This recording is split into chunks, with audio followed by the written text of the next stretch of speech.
Você conhece alguém que está tentando engravidar, mas está tendo dificuldades? Como um profissional de nutrição pode fazer a diferença na vida dessas pessoas? E o que tem de novo sobre esse assunto na ciência? Quer saber mais sobre esse assunto? Então fica com a gente no episódio de hoje. E roda a vinheta!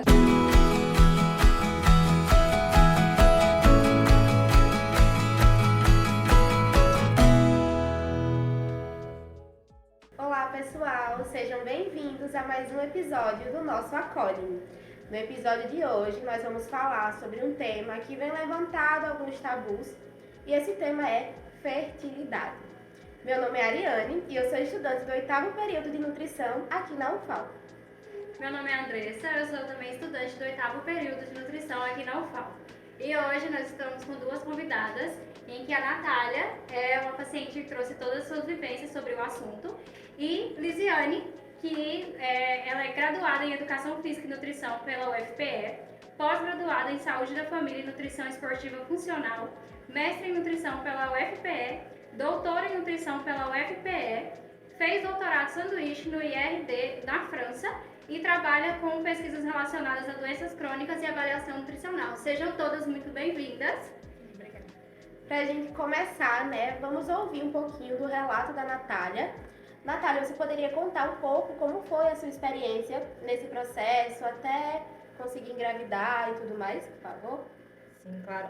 Na verdade foi um processo bem longo, assim, né? A vida de tentante é um processo um tanto quanto doloroso, né? Mas eu e meu marido, nós nos casamos no final de 2019, em dezembro de 2019. E logo depois que a gente se casou, a gente meio que assim, vamos tentar, né? Vamos começar de fato a tentar.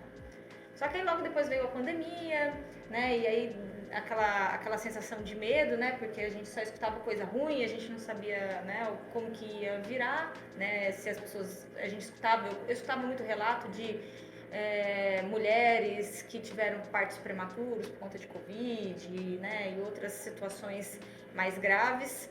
E aí a gente foi tentando, mas sempre assim, não, o próximo mês vai vir. Eu tinha uma ideia muito romântica sobre esse processo, que um belo dia eu ia acordar, minha menstruação ia estar atrasada, eu ia fazer aquele teste de farmácia e eu ia comprar balão, ia comprar flores, ia ser aquela festa, ia contar para todo mundo que eu estava grávida. Então eu tinha muito essa imagem na minha cabeça e o processo foi se alongando. Na metade do ano de 2020, eu já estava com 34 anos, né? E eu fui procurar a minha ginecologista, fiz alguns exames de rotina, não detectou nada na época, mas eu só fui receber o diagnóstico mesmo em 2021, que aí eu já estava quase um ano e meio, né? E a gente sabe que até os 35 anos, você tem que tentar pelo menos 12 meses para você dizer que de fato você tem um problema de fertilidade. A partir dos 35 são 6 meses. Então a gente ficou nesse processo durante um ano e meio para de fato entender que a gente tinha um problema, que a gente precisava resolver esse problema para a gente conseguir engravidar. E foi nesse mesmo momento que descobriu que não ia ter como engravidar pelo método convencional mesmo. Sim, a gente vinha tentando, né? E eu falo que foi um processo doloroso, mas muito rico ao mesmo tempo, né? Porque você passa a entender todo o seu corpo. Eu fazia temperatura basal mensalmente, então eu nem saía da cama, eu já pegava o termômetro, já fazia temperatura basal para ver as micro oscilações de temperatura, para ver qual era o período ovulatório. E aí toda vez que caía a temperatura, que aí eu sabia que a progesterona tinha alterado, né? E eu não estava grávida, aí já dava aquela frustração.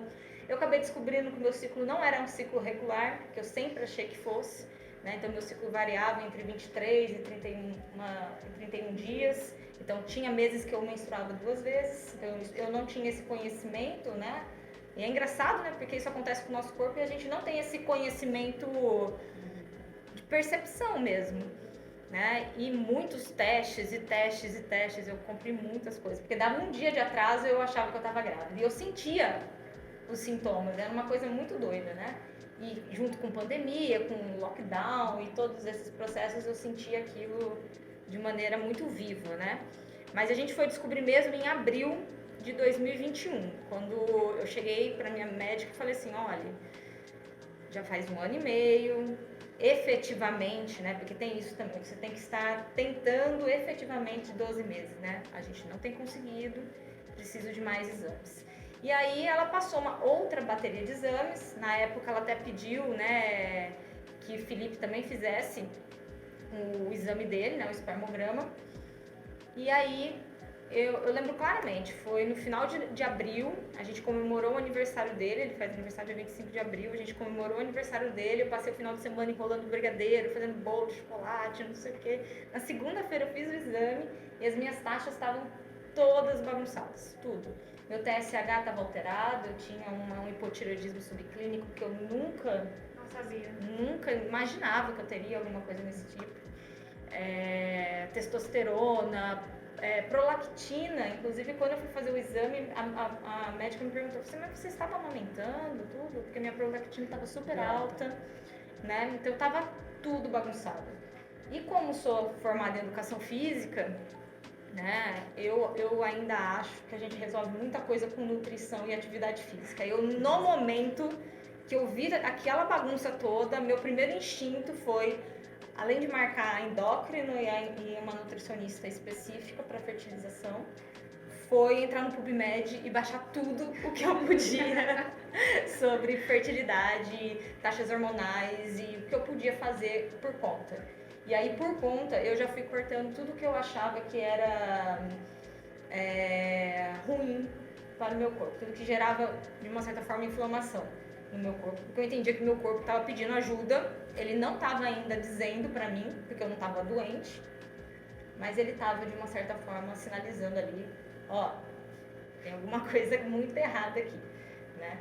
Então, eu me marca muito porque eu fiquei ao final de semana inteiro fazendo bolo e brigadeiro e de repente de segunda para terça eu falei, não como mais doce, não como mais cafeína, não como mais glúten, não como mais lactose, e eu tava super focada nesse processo de emagrecer. Depois a gente vai estudando e vai vendo outras coisas, né? Até a gente tem aqui, né, uma especialista muito melhor que eu, mas para dizer, mas esse foi o meu primeiro instinto, que foi uma coisa meio até meu impulso mesmo, né? De falar, não, eu quero que dê certo e eu vou correr atrás. Então foi em abril mesmo. E aí quando saiu os exames do meu marido, foi o dia realmente que a gente teve certeza, né? O Felipe tinha uma azospermia, ele tinha baixa quantidade. E dos tipos de espermatozoide, que é o tipo A, que é o de melhor qualidade, que são os que nadam pra frente, ele tinha baixa quantidade. E aí a gente veio a descobrir que ele teve um problema na infância, logo na primeira infância, fez cirurgia, mas ele tinha um problema genético que ele não produzia. E isso me chama muita atenção, porque toda vez que a gente fala fertilidade, a carga vem toda para a mulher. Totalmente.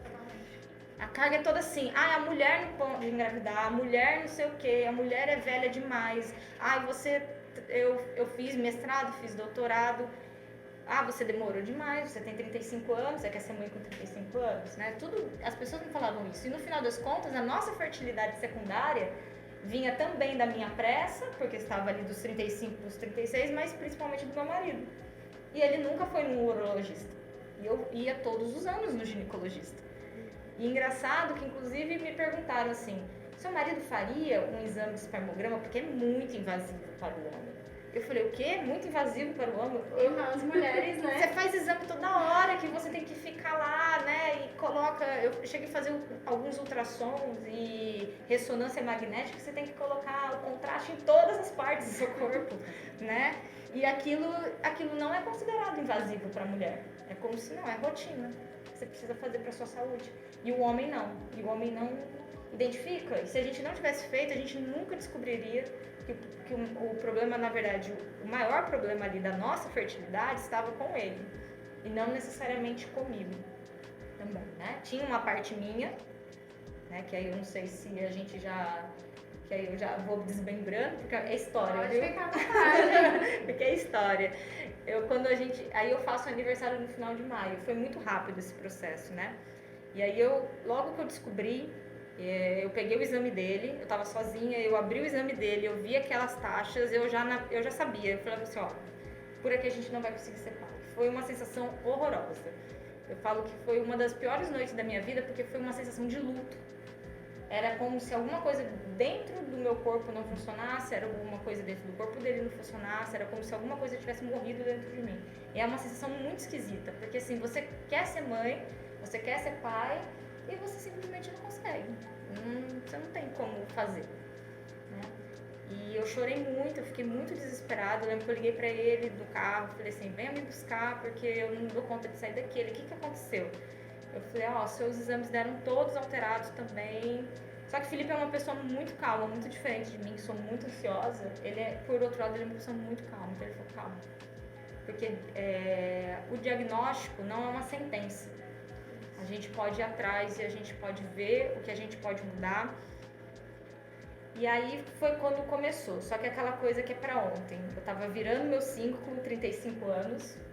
A gente sabe que a fertilidade, ela diminui muito quando passa dos 30 e quando passa dos 35, então é ladeira abaixo. É ladeira abaixo, é um negócio que é impressionante, né? E eu tinha que tomar algumas decisões meio que a toque de caixa. Não podia ficar pensando muito, elaborando muito. Vamos deixar pro ano que vem. Tinha que ser um negócio meio pra ontem, se a gente fosse decidir, né?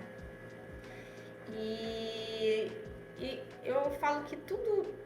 Eu tenho muita fé e foi um período que a minha fé se fortaleceu muito, porque tudo que aconteceu, a sucessão de coisas que foram acontecendo, eu tenho certeza que é a mão de Deus agindo sobre a nossa vida, porque foi um negócio tão assim, eu tinha uma quantidade de médicos que trabalham com fertilidade aqui em Maceió, e eu fiquei, quem que eu vou? Calhou de eu ir em uma que pra mim foi a melhor, foi assim, ela me acolheu, ela me recebeu, eu não sei nem se eu posso falar o nome dela aqui, né? Não sei se seria ético, mas assim, ela nos acolheu, foi ótima, né? Ela teve todo um cuidado com a gente, e foi nela que a gente já fez todo o processo e acabou finalizando com ela, né? Mas foi uma coisa meio assim, eu tinha 3 médicos pra marcar. Me deu um negócio, eu falava assim, eu vou fazer 35 anos, eu preciso fazer a minha reserva ovariana, que é uma coisa também que a gente não faz, né, como exame de rotina. A gente não vê quantidade de óvulos que a gente tem disponível, né, a mulher nasce com uma quantidade X e você nunca mais, você não vê isso ao longo da vida, né, você não sabe quanto que você teria de tempo ou não, enfim. E aí, me deu uma sensação assim, numa sexta-feira à tarde, era quase 4h30 da tarde, 5 horas da tarde, eu falei, eu vou fazer 35 anos, eu queria muito fazer na semana que vem o meu exame. E aí eu entrei em contato com todas, e aí só a secretária dela me respondeu e falou, vem a segunda? Porque tinha que coincidir com o meu ciclo, né? Vem a segunda, de manhã. Aí eu fui, eu tinha uma reserva até boa, eu tinha 10 óvulos ainda, que pra minha idade ainda tava ok. Mas aí, com a quantidade de exames, eu vi que o meu hormônio antimuleriano, que é o padrão ouro, para ver fertilidade, para ver reserva, quantidade, qualidade, ele era baixíssimo, assim. Era um negócio ridículo, assim, sabe? Era quanto? Tu lembra o valor? Era 0 e 0,30, um negócio assim. Eita, era já de quem tava, teoricamente, indo pra menopausa. Exatamente. Eu fiquei extremamente desesperada, porque eu falei assim, porque eu menstruei muito cedo, eu acabei puxando histórico, eu entrei em contato com a minha pediatra. Caramba. Pra você ter noção, pra eu pegar o meu histórico, pra eu tentar entender todo esse processo. E foi um processo de me reencontrar comigo, né? De falar assim, o que tá acontecendo com a minha vida fértil ali, né? E é uma coisa que a gente não se preocupa, né? A gente menstrua e assim, a vida segue, né? Eu brinco, e não sei, eu vou tomar essa liberdade de brincar aqui, mas a gente fica a vida toda rezando pra não engravidar. E aí quando precisa engravidar, você fala assim, o negócio não vem. Eu falo muito de chuva para meus pacientes que engravidar é sorte, porque as pessoas falam que é azar, né? Quem engravidei que azar, não. É muito você difícil. Tem noção da fisiologia, né? É muito difícil engravidar. É mais fácil aos 20 anos, porque você tá com o corpo todo ali pronto para isso. Mas é muito difícil engravidar, é um processo muito, muito difícil engravidar. Tanto que você tem que esperar 12 ciclos, né? Pra quem que é ansiosa que nem eu já tava surtando, eu já tava com gravidez psicológica. Eu achava todo mês que eu tava grávida. Eu falei, não, tenho certeza, porque meu seio tá maior, porque não sei o quê. E quando vinha a menstruação, era aquela coisa assim, ai, gente, não acredito. Aquela frustração, Aquela né? frustração Total. horrorosa, era horrível, horrível. E aí, quando eu passei pela nutricionista, que era especialista em fertilização, e eu cheguei pra ela e falei assim, olha, minha situação é essa, e eu já cortei isso, eu já tô fazendo isso. Ela falou assim, ótimo, então bora daqui, né? Já vamos começar daqui, desse processo. E aí foi uma outra vida. Eu falei que eu fiz coisas para ter o meu bebê hoje, que só, assim, se eu contasse, eu falo assim, o que é isso? Coisa doida. Mas assim, até eu comecei a meditar, eu comecei a fazer yoga pra concentrar a minha energia. Eu pensava nos óvulos e eu ficava concentrada ali. Eu tomei caldo de osso. Gente, como eu tomei caldo de osso pra melhorar o colágeno, pra o endométrio ficar fofinho, pra receber o meu filho. Mata a minha curiosidade, é gostoso? É horrível. É horrível, né? É horrível, né? É um negócio. Você pega, se você chupa carne de churrasco, é o mesmo gosto, assim, tipo. Né? E aí, assim, eu fiz coisas que hoje, quando eu conto, eu dou risada, mas na época, pra mim era tão importante tomar chá de inhame, de casca de inhame. Nossa, quanto inhame! Em São Paulo, a gente não tem costume de comer inhame. Já começa daí o processo, Vocês né? têm torá lá, que vocês chamam de inhame, que não é inhame. E é um processo cultural mesmo, porque assim, eu não sabia nem cortar um inhame, eu não sabia nem que pinicava o inhame quando você corta, que você fica com o braço até aqui coçando, e eu falava assim, o que é esse diacho desse negócio que você corta? E aí eu fazia o chá do negócio, era uma água preta, meio de terra. Mas era horrível, e eu tomava todos os dias, eu feliz da vida, não. E meditando. Vai dar e aí certo. eu ia na meditação, vai dar certo. E aí eu entrei em contato com medicina chinesa para fazer acupuntura, para fazer tudo, florais. Eu falava assim, eu tinha na minha cabeça o seguinte, eu vou me submeter a um processo, né? Porque quando eu também não sabia nada de fertilização. E outra coisa que eu não sabia a quantidade de pessoas que passam por problema de fertilização, de infertilidade. Só quando você tá no meio que você descobre que todo mundo tem problema para engravidar. Todo mundo. Tipo, e é um negócio assim, todo mundo. Tem muitos casais que sofrem problema e tem muita gente que não fala porque tem vergonha, não quer expor a pessoa, não quer expor o marido, não quer expor a família, ou às vezes a família é muito religiosa e você também tem uma questão moral que a gente passou muito por isso, né? De refletir a nossa fé, inclusive de nos encontrar enquanto católicos que somos, né? De pensar assim, Deus também, ele instrumentaliza o homem pela ciência. Né? Eu sou doutora, né, em educação física, fiz doutorado, fiz mestrado, então assim, Deus também instrumentaliza a gente, o nosso trabalho está sendo instrumentado por Deus.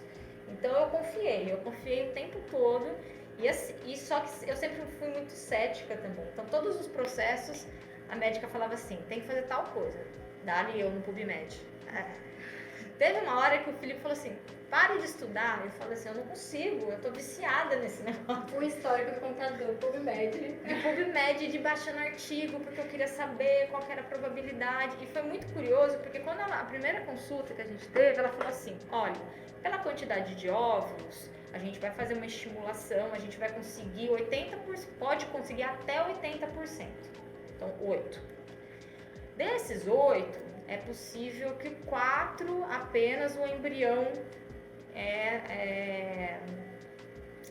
fertilize o óvulo, né? Desses 4, é possível apenas que 2 virem embrião. E se a gente tiver muita sorte, é possível que a gente tenha um embrião saudável. E eu me agarrei nesse negócio, sabe? Que eu falei assim, se eu tenho 10, eu vou querer 8. Eu quero os 10, eu quero o máximo que eu posso. E eu, como entendi que meu corpo estava inflamado, que meu corpo estava precisando, ele estava gritando de uma certa forma, eu fiz tudo o que eu pude fazer do meu lado. Eu falei assim, eu quero ir para o processo ciente de que eu dei tudo de mim. Porque eu não quero chegar no final do processo e falar assim, mas eu podia ter feito aquilo. Não, eu quero chegar no final e falei assim, pelo menos eu dei tudo de mim. E se não deu certo, então agora é hora de abrir e tentar ser mãe de uma outra forma, sabe? Pra mim isso era muito claro. Eu vou dar 100% de mim. E eu dei, foi um processo muito difícil, porque eu sou muito viciada em café, por exemplo. Eu cortei cafeína assim, tá, enxaqueca, dor, e eu assim, plena. Não, vou correr, vou fazer os meus exercícios. E aí, né, fui estudar o que seria melhor para exercício, né, os exercícios aeróbios, né, pensando nessa questão também dos antioxidantes, né, de melhorar esse metabolismo mais aeróbio, né, e tudo voltado para a fertilização. E no final das contas, acabou que o meu marido, como ele tinha baixa contagem, até o urologista disse para ele assim, olha, eu recomendo, como o seu antimoleriano é muito baixo, eu recomendo que vocês nem tentem outra coisa, porque você não tem muito tempo. A gente não sabe, se você demora, o ano que vem pode ser que esse negócio esteja muito mais baixo, que aí de fato vocês não consigam. E aí ele falou assim, eu iria direto para a fertilização in vitro, que é um processo que é feito basicamente todo dentro do laboratório, né? Às vezes as pessoas têm dúvida de achar, né? Mas a fertilização in vitro, ela coleta o meu óvulo, coleta o espermatozoide, junta em laboratório e depois implanta, faz a implantação. Então todo esse processo ele acontece externo ao meu corpo e ela só coloca. O que possibilita, por exemplo, eu não precisei fazer alguns exames muito invasivos que algumas mulheres fazem, de trompa, né, de ver aquelas vias todas, não. Foi direto, ela falou assim, não, eu só preciso do seu útero, então vamos direto. Eu falei, vamos direto. E aí é muito curioso, porque dia 24 de agosto eu fui fazer as coletas de óvulos em Recife. Fiz as coletas, eu estava muito preocupada, eu morro de medo de anestesia, sempre tive medo de anestesia, mas eu estava ali rezando e orando, em um momento muito de reflexão.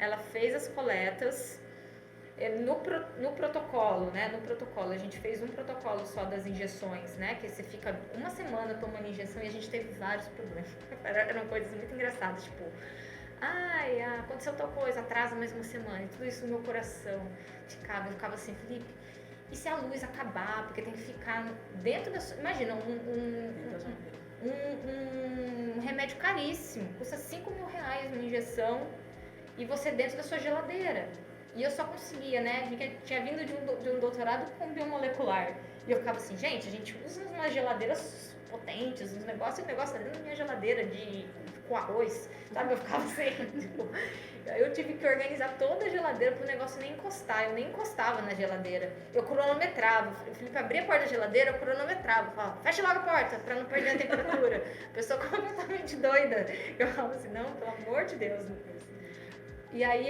ele aplicou, ele fez todas as aplicações. E eu tenho certeza que foi esse meu esforço também, porque dos meus 10, eu consegui, eles cresceram, né? Porque essas injeções são todas para que os óvulos se desenvolvessem. Então, se a cada mês a gente tem um óvulo dominante, no meu caso eu tinha a possibilidade de ter até 10, né? E aí no caso eu consegui 9. Ou seja, dos meus 10 eu tive 9. E eu tenho certeza que era porque meu corpo estava totalmente preparado para receber aquela carga. Eu não tomo remédio para nada também. Tem isso também. Eu levo uma vida... Eu estava numa vida muito regrada, né? Cortando todas essas coisas, tomando antioxidante. Até comentei, né? Que eu fiz uso de coenzima Q10. Eu achava que o meu cabelo tinha ficado maravilhoso na época. E umas vitaminas. Eu vi que eu tinha umas taxas de vitamina absurdas. Assim, eu não tinha nem zinco no meu corpo. Eram umas taxas tão absurdas, tão baixas. Vitamina A, vitamina C, tava tudo desregulado. E aí eu sei que eu fiz todo um protocolo disso. Quando eu fui fazer a coleta, tava tudo alto e tudo dentro do padrão, do que se espera. E aí eu tenho certeza que esse esforço também, ele ajudou a fazer com que eu tivesse. Dos 9 que eu coletei, 8 estavam maduros. Isso também. 8 estavam, porque assim, às vezes você coleta e não tá maduro. Porque às vezes o óvulo cresce, às vezes não tem nada lá dentro. Né? Poderia acontecer. E às vezes eles não estivessem maduros. Então, dos 10, os 10 foram estimulados. 8 estavam maduros. Dos 8, nós acabamos tendo...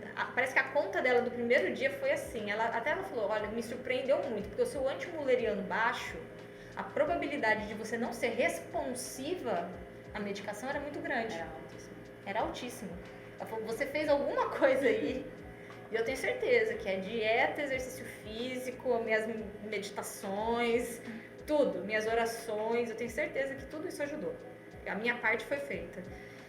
E aí a gente teve 4 embriões, a gente mandou os 4 foram até o D5, D6, que é o que a gente espera, foram desenvolvendo. Dos 4 a gente fez o exame genético e a gente teve um embrião, no final era exatamente o que ela tinha, né, o que ela me deu. Ela falou assim, nós temos um embrião saudável. E aí começou uma segunda parte, que era de preparar o endométrio, fazer coleta, e é todo um processo assim que eu nem imaginava. Uma coletinha que ela faz no meu endométrio, vai lá pra Espanha, o negócio é analisado, para ver qual que é a melhor janela de implantação do meu embrião.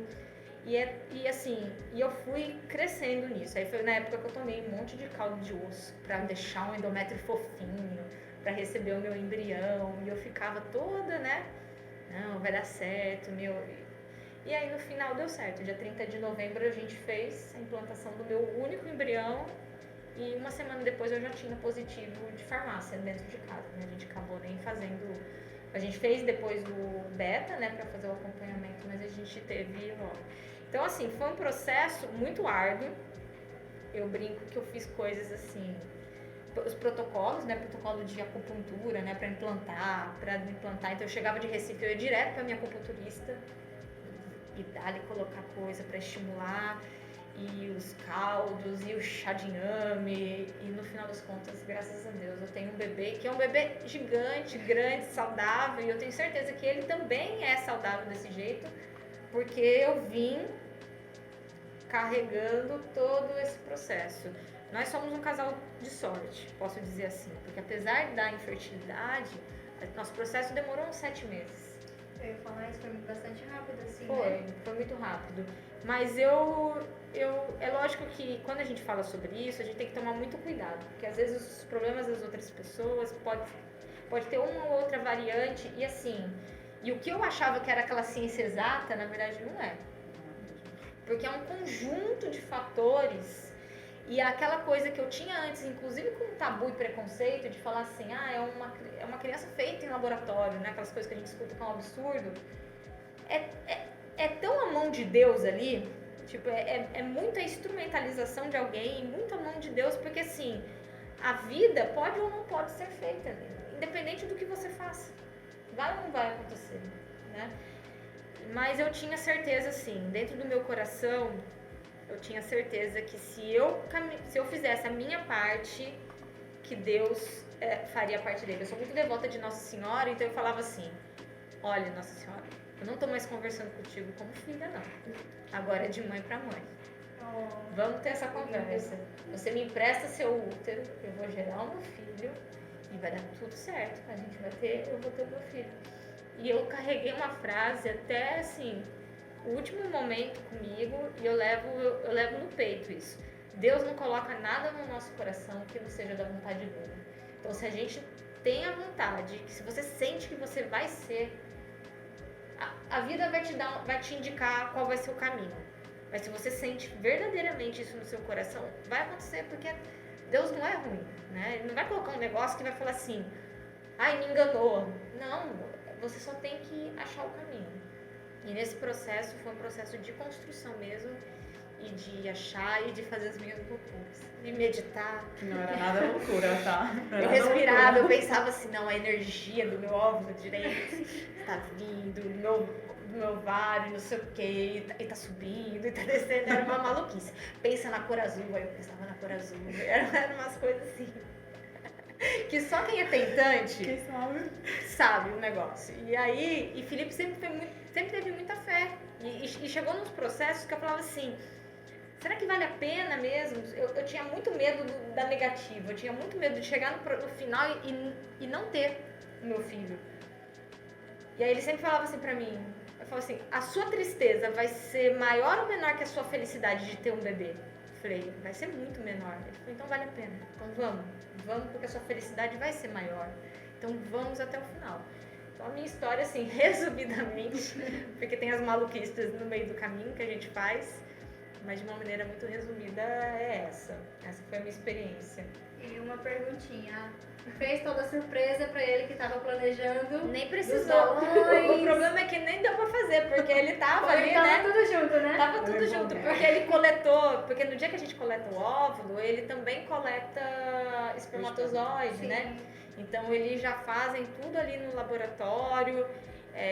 Então acabou que não foi surpresa. Eu sempre fui muito aberta para falar sobre isso, eu não tenho problema, na verdade, problema nenhum. Até porque eu vi que tinha tanto tabu para conversar sobre isso, que eu falei, o quanto mais eu falar, é melhor para as pessoas, porque as pessoas também vão se sentir confortável, às vezes de me perguntar, de ter uma dúvida, né? Então eu acabo sempre falando muito sobre esse processo.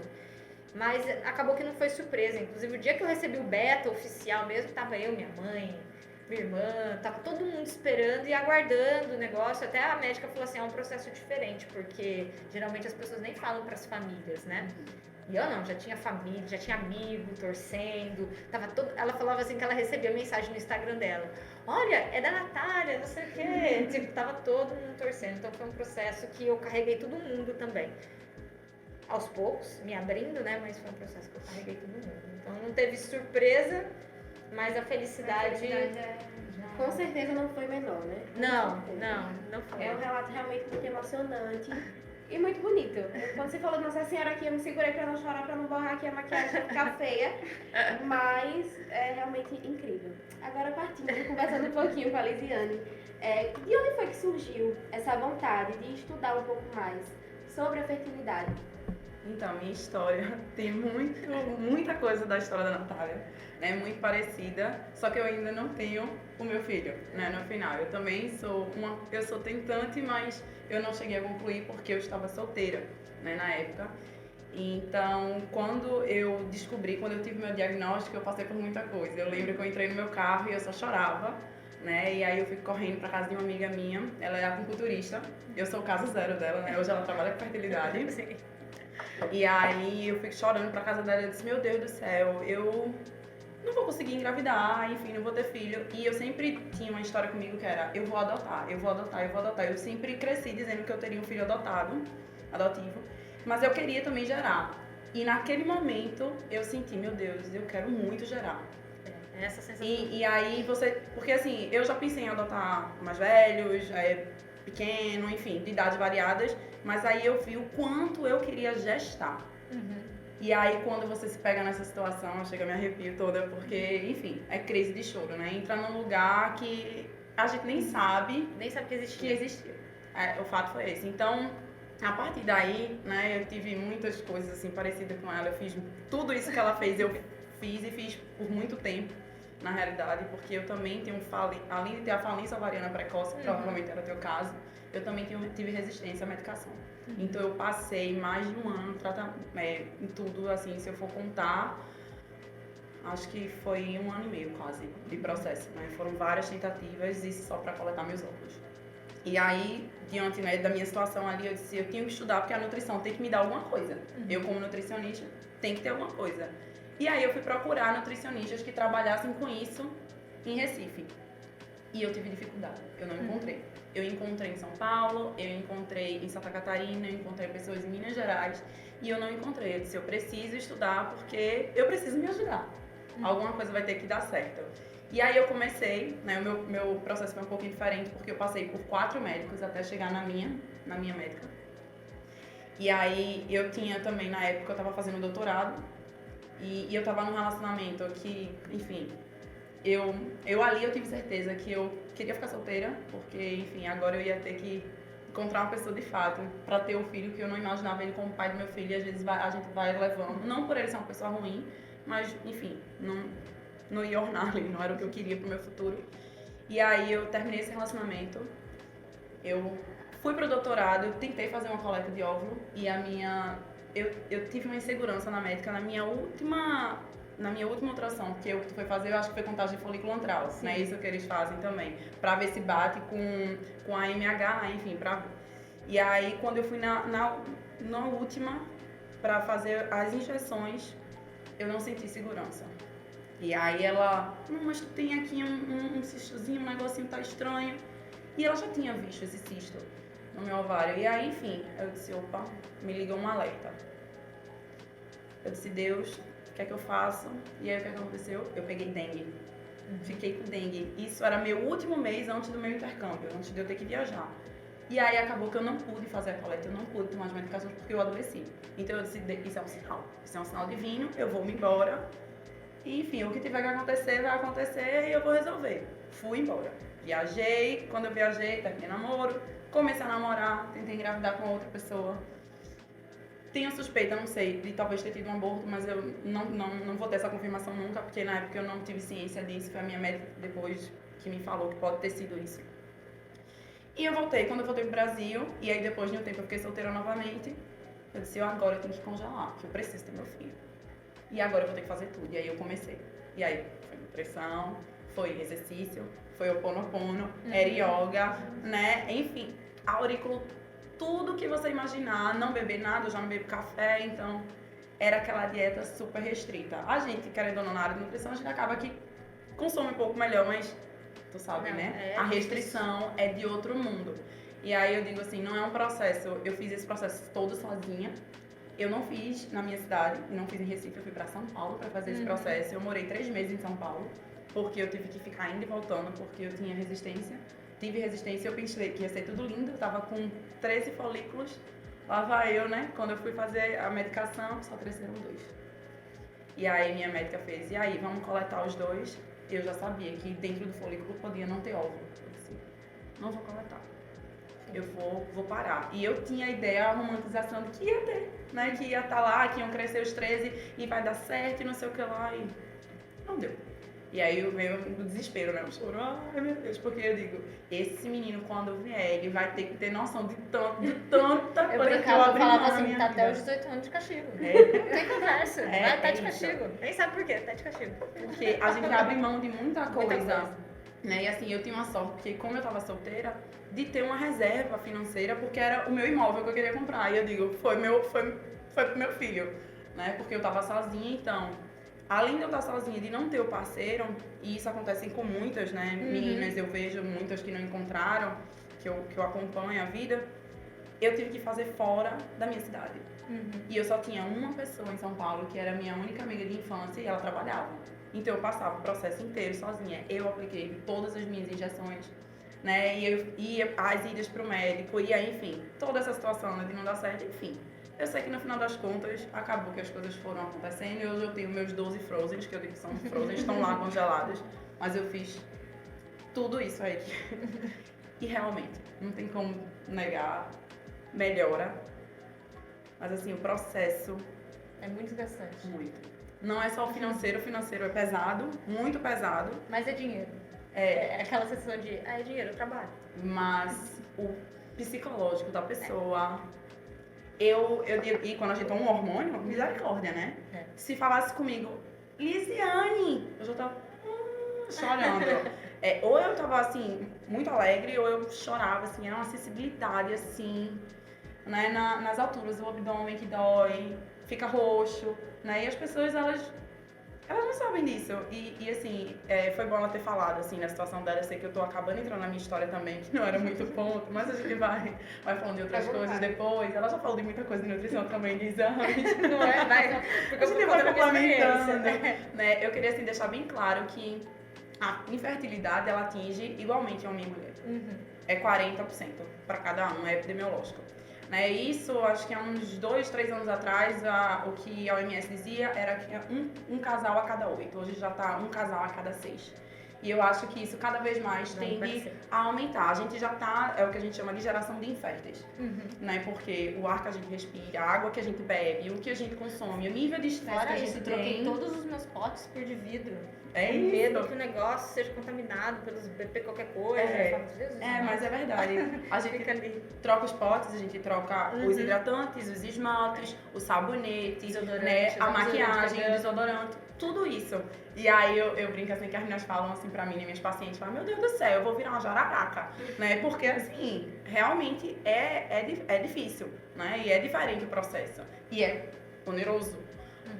Mas é essencial, porque são estudos, né? Os estudos, eles mostram isso, né? São os disruptores endócrinos que a gente fala.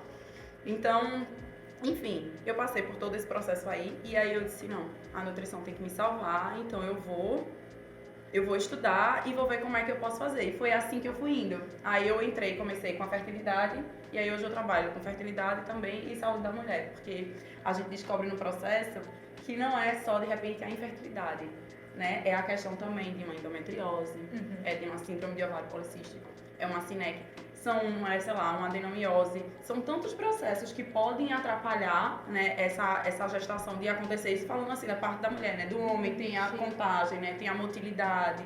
Então, tudo isso vai interferir para que a mulher ela consiga gestar. E aí foi uma coisa que tu falou, ela disse que ela não olhou, né? Acho que só olhou teu útero, acho que foi o Ero, Alice e o Emma, né? Que foi no final para avaliar. Sim.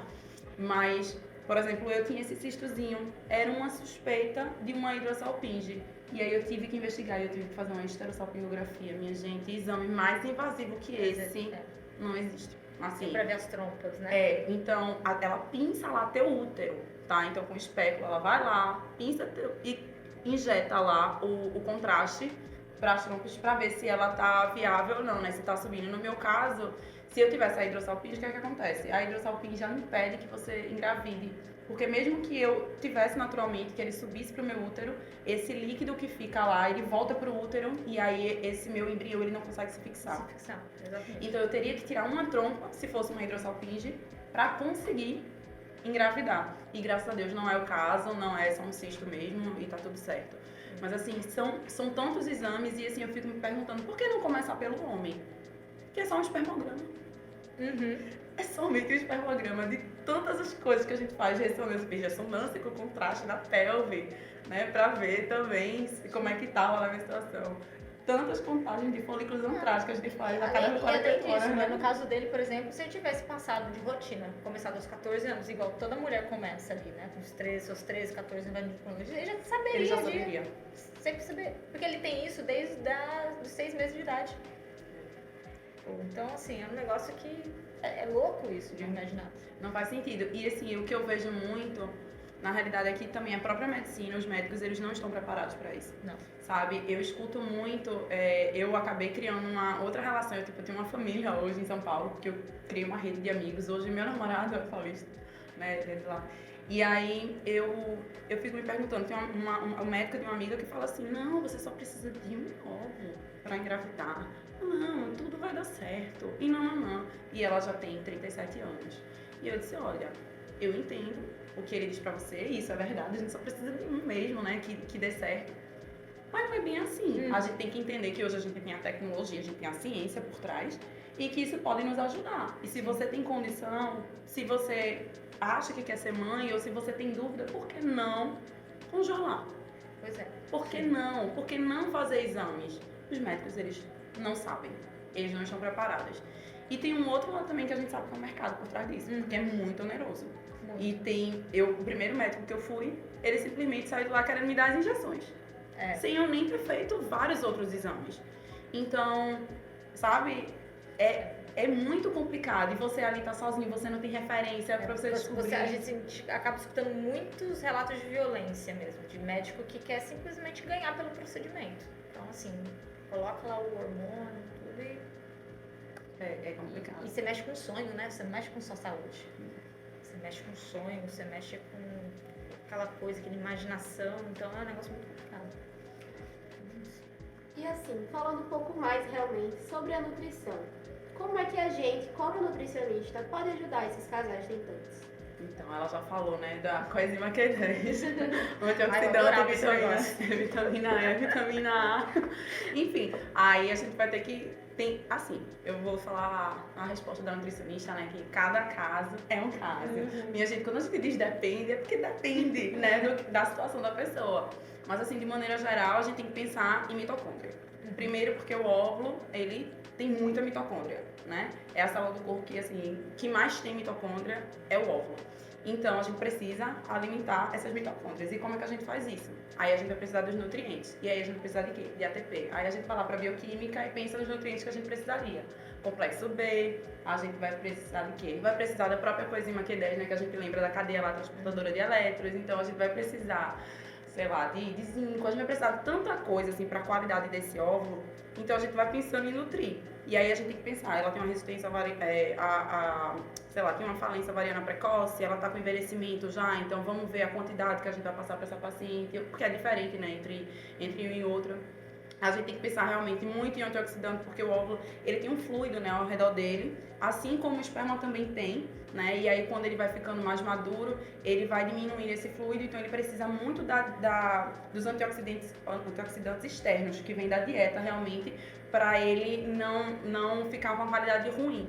E aí, o que a gente precisa são os antioxidantes. E aí seria coenzima Q10, seria a vitamina E, seria a vitamina A, vitamina C, né? Assim, pensando em antioxidante. Mas aí, por exemplo, a gente vai pensar que para o óvulo a gente precisa de crescimento, né? Desse óvulo. Porque assim, aí tem um detalhe também, né? A gente pensa, a gente libera um óvulo lá por mês, mas a gente tá perdendo o óvulo desde que a gente nasce. Sim. Porque é o que eu digo, tinha uma figura muito linda, né? Era bom que tivesse aqui, não sei, mas se depois vocês podem postar de alguma forma. É uma gestante com a bebezinha dela dentro. E essa bebezinha que tá dentro da barriga da mãe, ela já tem os óvulos dela. Né? Ela já tem toda a vida dela ali reprodutiva. E aí, a partir do momento que a gente nasce, é só perder, né? Esses óvulos. E esse óvulo que vai ser liberado, por exemplo, no meu mês hoje, ele foi recrutado um ano antes. Um ano antes. Então, assim, quando a paciente vem pra gente, a gente fala assim, ó, mínimo 3 meses. Porque aí nos últimos 3 meses ele tá realmente assim, nesse primeiro ano vai sofrer muito processo de atresia, né? Todos aqueles folículos, até ele, né, enfim, até o que vai realmente ser o dominante que você vai ter naquele mês liberar. Mas nesses últimos 3 meses ele também começa outros processos e eles estão um pouquinho maiores, né? Já tiveram vários que ficaram no meio do caminho e aqueles que no caso o seu foi os 10 ali, estavam, né? Foram os últimos e aí eles vêm sendo nutridos, isso nos últimos 3 meses. Então a nutrição ela influi diretamente nisso aí. Porque se a gente vai dar os antioxidantes, a gente vai dar o que ele precisa para que ele cresça. E aí para ele crescer, ele precisa muito de quê? De cálcio. E aí cálcio é uma coisa muito importante. E aí a gente faz muita dieta sem lácteos, né? Porque quem produz um muco, enfim.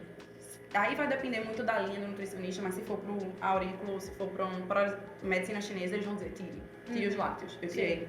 Eu também tirei. E andava só de meia e tudo melhorou o negócio. Faz escaldapé, tudo isso. Óleo essencial, de acordo com o período menstrual. Tem isso também, né? Mas a gente precisa dar cálcio para essa paciente. Então, é suplementar cálcio, porque se não tiver cálcio suficiente, ela não vai ovular.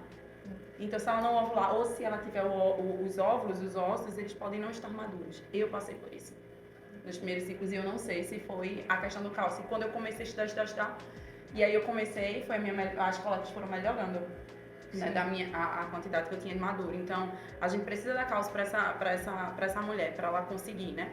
E aí tem também, por exemplo, inositol. Não sei se você chegou o inositol. Ele também é muito importante para esse recrutamento, esse crescimento desse folículo.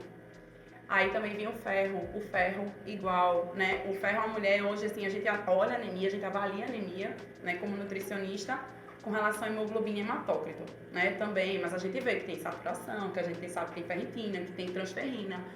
E aí, a gente vê essa reserva é essencial, porque às vezes está tão baixa a ferritina, não é ideal. Tem que estar lá em cima para essa gestante conseguir engravidar, porque gestantes que têm baixo ferro, elas não conseguem, né? Está muito relacionado a aborto, né? E aí também o óvulo, ele também tem a ver com o amadurecimento do óvulo. Então, assim, são tantos pequenos detalhes. A vitamina D, que é importantíssima, porque ela vai estar nesse fluido ao redor, né, desse óvulo também, nutrindo ele. Aí a vitamina E, pelo mesmo motivo da vitamina D. E aí, enfim, tem o NAC, né, que é a N-acetilcisteína, que normalmente a gente nem estuda muito na faculdade, né? Eu não vi, mas tem a ver também com esse amadurecimento, né? E além disso, né, você está considerando uma paciente com peso dentro da Normal. Normalidade. E ainda você tem o sobrepeso e obesidade, resistência insulínica, que piora todo esse quadro. E normalmente o paciente sempre vem com alguma coisa, né? Se eu tô falando assim, uma paciente normal, por isso que eu digo, depende. Porque se ela tiver, por exemplo, uma SOP, já vai ser diferente também. Porque a gente tem que controlar esses hormônios, né? E quem tem SOP, quem tem endometriose, vai ter alteração desses andrógenos. Então, é complexo, mas dá para ser feito, né? Para o homem também dá para ser feito. Não são só esses, né, nutrientes que eu tô falando, né? Tem carnitina, para o homem tem muito a ver o zinco também, como tem para a mulher o manganês. Tá em todas as reações lá né, do homem, e aí é com motilidade, é com quantidade também que ele tem relação. Mas aí vai depender de cada pessoa, né, do que ela tem e da fase também. Porque, por exemplo, quando você foi lá para fertilização, você disse, eu tomei tanto chá de ame para o meu endométrio, ele ficar lá trilaminar, que a gente diz, né? Tem que estar Caldo caldo de osso, né? E aí tem vitamina E para espessar, porque tem que estar numa milimetragem. Normalmente eles dizem 7, mas eu já vi estudos mostrando que um pouco menos consegue. Mas é mais difícil. Normalmente eles esperam que esteja de 7 para cima. E aí tem que fazer essa carnitina, então tem que fazer a vitamina E, vai continuar no ômega, vai continuar na coenzima Q10. Tem alguns suplementos que a gente tira, por exemplo, eu acho que talvez eu vá me adiantar, né? Tem algumas coisas que a gente vai retirar da alimentação do paciente nessa fase, porque não vai favorecer esse fluxo, né? Para favorecer com que esse embrião ele fique lá, enfim, e dê tudo certo, né? E ela consiga gestar. E isso só de cápsula. Eu lembro que eu chegava a tomar 14 cápsulas por dia, mas quando ela falava assim, olha, foque nos alimentos amarelos. Aí eu saía que nem uma doida. Tudo que era amarelo no supermercado eu pegava. Amarela, aquela frutinha amarela de Physalis. Physalis. Nossa, quanto que eu comi esse negócio. E o Physalis, na realidade, ele não tem muita comprovação científica, Mas eu mas comia é pra tudo. imunidade, ele é muito bom. Eu Então, se comia ajuda a tudo. imunidade, Eu comia tudo. ajuda. Depois eu comecei amarelo, eu ia amarelo. Não mas ela virou meio que a frutinha da fertilidade, assim, é conhecida. Enfim, aí tem tudo isso de cápsula, e é complicado, né? Porque como eu passei também pelo processo, eu lembro que eu tomava a cápsula da hora que eu acordava até a hora de dormir. Eu não sei se tu chegou a fazer melatonina. Melatonina não precisa. Que aí a melatonina, vocês sabem, a gente pode prescrever muito pouquinho, né, na nutrição, e a dosagem que a gente precisa na fertilização é maior, então tem que ser prescrita pelo médico. Mas o óvulo também, ele tipo assim, é onde a gente mais precisa de melatonina, é no óvulo. E ele melhora muito a saúde do óvulo. Então tem que estar ali também na prescrição, e também além disso, óbvio, né, da melatonina, ela tem que dormir bem. Você tem que dormir bem. Então tudo começa no sono. E a gente fala isso para paciente em relação a várias patologias, né? Então tem que dormir bem para conseguir, e na gravidez também vai ser diferente. E Natália, o seu marido também passou por todo esse processo pra fertilidade, assim, o acompanhamento nutricional. Ele não chegou a passar pelo nutricional, mas o urologista, nesse caso, indicou um remédio também, um suplemento que era, inclusive, tinha algumas evidências científicas de um complexo que era importado, e a gente mandou manipular aqui. Mas tinha um monte desses de antioxidante, na tentativa de melhorar um pouquinho a motilidade, principalmente, né? Porque a quantidade, ele tinha um problema ali de produção, mas pelo menos a qualidade. Mas a gente não acabou focando muito nele, porque a chance dele melhorar era muito pouco, assim, era um fator genético. Eu nem sabia que poderia ser, mas era um fator genético que ele não teria essa resposta tão imediata. Existe algum exame, Elisiane, que a gente, como nutricionista, possa prescrever para acompanhar um pouco mais esse processo? Então, existem os exames, que normalmente quem prescreve são os médicos, porque vocês sabem que a gente tem essa questão, né? Essa limitação, né?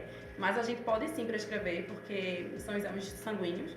Então, ela falou já do padrão ouro, né? Que é o antimuleriano, que é o AMH, que a gente prescreve, né? Mas antes até de fazer o AMH, a gente já pode ver, porque ela já tinha feito, né? O FSH, o LH e o estradiol. E aí a gente vai ter que analisar isso de acordo com o ciclo menstrual. Normalmente a gente recomenda, né, que essa paciente ela faça. Isso tem uma variação entre médicos, né? Mas eu digo sempre, o terceiro dia ali do ciclo é batata, porque é consenso para todos eles, né? Uns falam do primeiro ao terceiro, outros falam do terceiro ao quinto. Mas se você fizer ali no terceiro dia, né, do seu ciclo menstrual, de quando realmente começa a vir o fluxo, porque às vezes a gente tem uma borrazinha, né, tem um escape, mas eles não consideram isso, né, menstruação. Você fazendo, você já vai ter uma noção.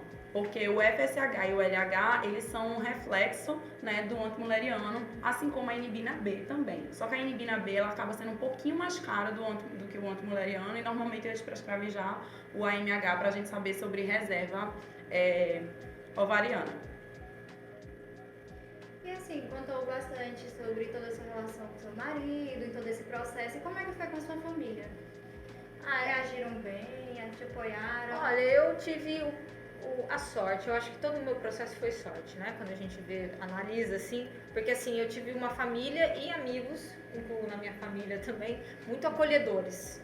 Nunca ninguém fez uma pergunta que... Porque às vezes você tá tão emotiva, que às vezes uma simples pergunta do tipo... Ah, por que você não adota? Parece que você tá menosprezando o seu processo, porque você quer gestar, você quer ver o negócio acontecer. Processo, E né? às vezes é uma pergunta, às vezes simples, mas que pode te agredir muito quando você está passando por esse processo. Eu, graças a Deus, todos assim, me acolheram muito. A minha irmã, eu destaco nesse papel, né, além do meu marido, que sempre esteve do meu lado, mas a minha irmã, que ela me falou assim, né, da noite que eu chorei do exame dele pro outro dia que eu tinha que resolver, vou marcar, vou fazer, o que vai acontecer, ela me falou assim, olha, toda vez que eu ia pra faculdade, eu e uma amiga, a gente tinha que pegar um ônibus. Toda vez que uma olhava pra outra e falava assim, será que a gente vai chegar nesse ônibus? A gente perdia o ônibus. E todas as vezes que a gente ia sem pensar, a gente pegava e entrava. Ele falou assim, vai e não pensa. Ela falou assim, vai e não pensa, não para pra perguntar. Você não tá com tempo pra perguntar. Só entra no ônibus. Tanto que na minha despedida da barriga, ela fez uma cartinha muito emocionante que ela falou assim, fico feliz de você ter entrado no ônibus, porque você tomou a dianteira, pegou a posição do motorista e foi-se embora.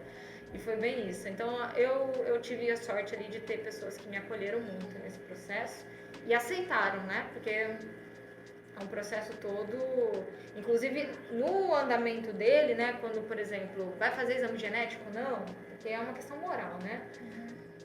Vou saber se você implantaria se você tivesse um T21, por exemplo, né? Um Down, né? O que você faria? Se você tem uma doença ou não?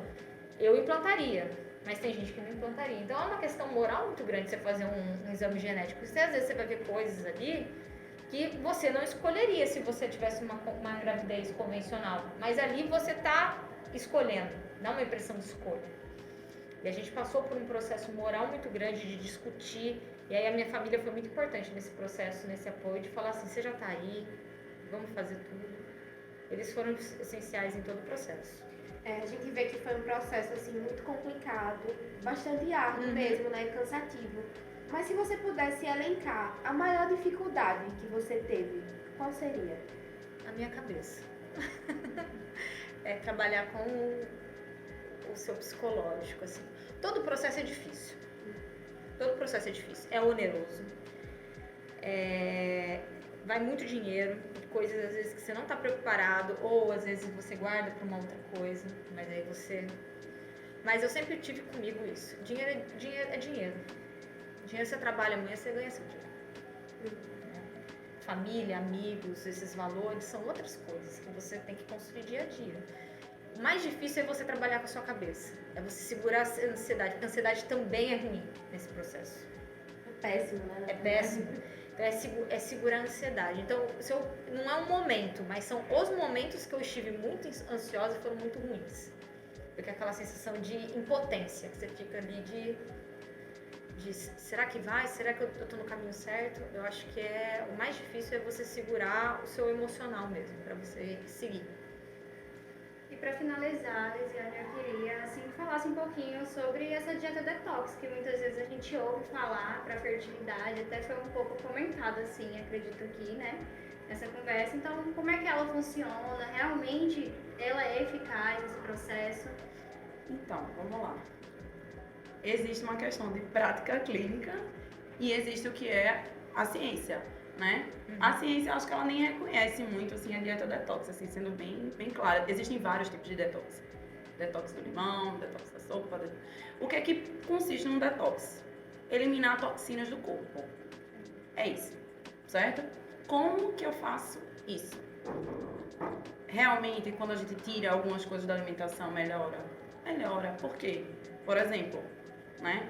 Vou tirar peixes grandes. Por quê? Porque a gente sabe que são mais contaminados por mercúrio. Mercúrio vai trabalhar como um disruptor endócrino, pode me inflamar, pode acumular ali no meu corpo, porque tudo que a gente consome, o ar que a gente respira, que a gente bebe, como eu já falei, eles vão se acumulando no nosso corpo de alguma forma.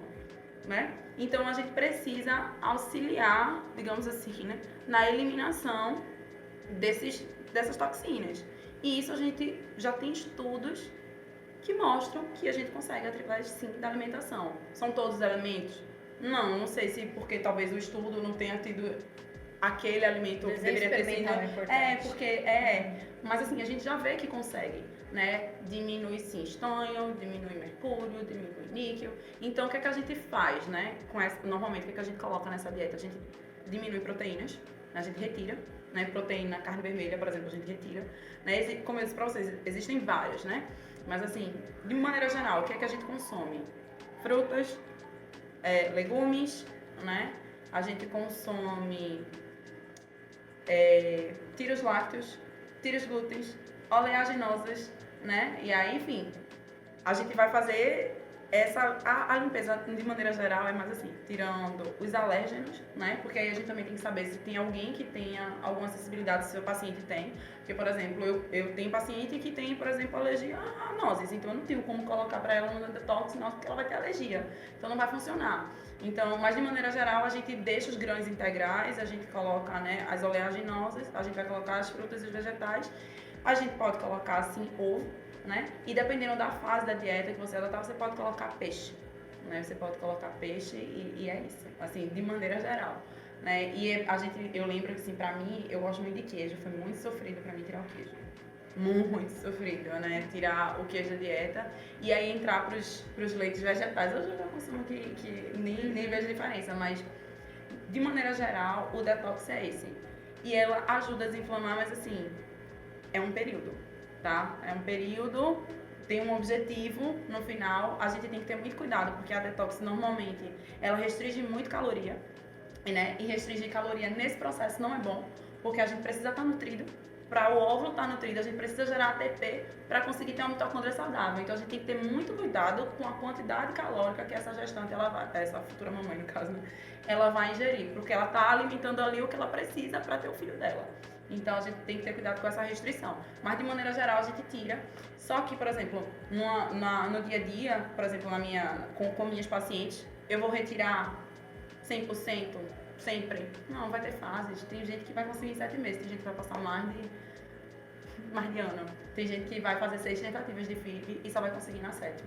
A média são 3, né? Pra você conseguir ter um bebê, assim, normalmente, né? O que acontece assim, de maneira geral. Então, a gente tem que ter muita empatia pra saber escutar essa paciente e dar a mão, né? E não recriminar. Porque, assim, eu vejo também que tem profissionais hoje que são extremamente restritivas e, sabe, incisivas, e assim, ela não precisa de mais isso na vida dela. Isso é fato. Né? A gente entra, a gente mergulha nisso porque é sonho, né? Porque, enfim, é uma coisa muito maior que a gente quer, é construção de família, são outras coisas, outros valores.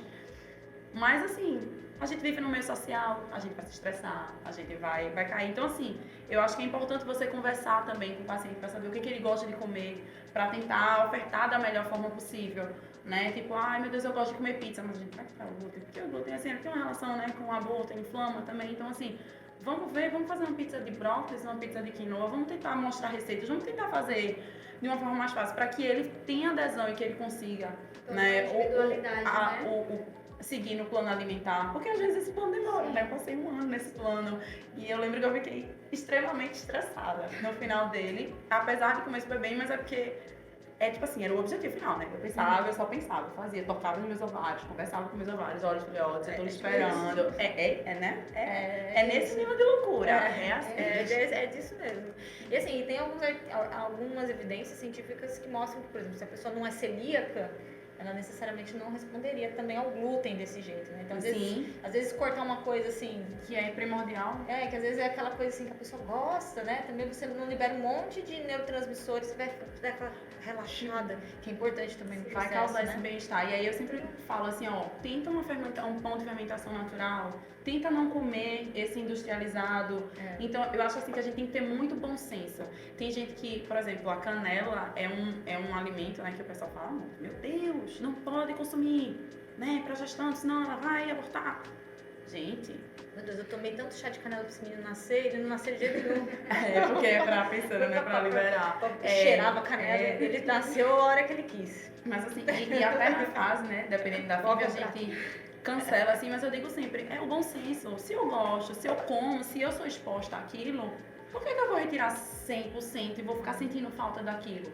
Eu já tô num momento tão frágil, então assim, vamos raciocinar, vamos deixar mais assim, pouquinho. Eu digo assim sempre aos meus pacientes, você quer comer um hambúrguerzinho? Come um pouquinho, bota só um pouquinho.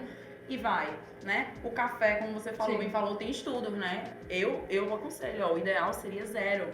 Mas o que os estudos mostram é que ainda tem uma taxa boa se você consome até 240 miligramas. Então, assim, bom senso. É o bom senso sempre e ver que cada caso é um caso e ver qual é a melhor forma de trazer aquela paciente, de ajudar, na realidade, ela a conseguir o que ela quer. É isso que a gente tem que fazer, o papel. A gente vai pensar em toda a ciência, mas vai pensar também no que é bom pra ela. Eu acho que eu respondi, né, sobre o detox, assim, mais ou menos. Sim. Mas enfim. A gente tem, né, as evidências científicas, mas a gente também tem um indivíduo ali, que ele não vai responder totalmente aquilo que a gente tem de evidência. Então a gente tem que saber realmente manejar e tratar aquele indivíduo como realmente um indivíduo. Tem que ser algo realmente individual. A gente fala muito isso, essa questão do depende. Porque cada pessoa é uma pessoa. Eu posso responder bem a uma coisa e a Andressa pode não responder. Ela fez muitas coisas, mas tem gente que pode ser que não conseguiria fazer tudo que ela fez. E não é pra se sentir culpado por causa disso. Cada caso é um Ou que caso, faz e né? às vezes também não responde, né? Tem Exato, isso também. exato. Então, pra gente finalizar assim, em grande estilo, queria, Natália, que você desse um recado para os casais tentantes. O que você pudesse falar assim para eles, para dar uma esperança, tudo mais, depois dessa sua história. Eu vou manter a minha frase que foi o meu mantra. Se tá no coração, Deus não coloca nada que no seu coração que não seja da vontade dele. A gente só precisa encontrar o caminho. E aí o caminho a cabeça tem que estar um pouco mais calma. Por isso que eu falo que é difícil manter a cabeça, né? Mas a gente vai achar o caminho. Mas eu deixaria para todas as pessoas que estão passando por esse processo isso. Se você sente de verdade no seu coração, isso vai acontecer. Porque Deus não coloca em nada no nosso coração que não seja da vontade dele.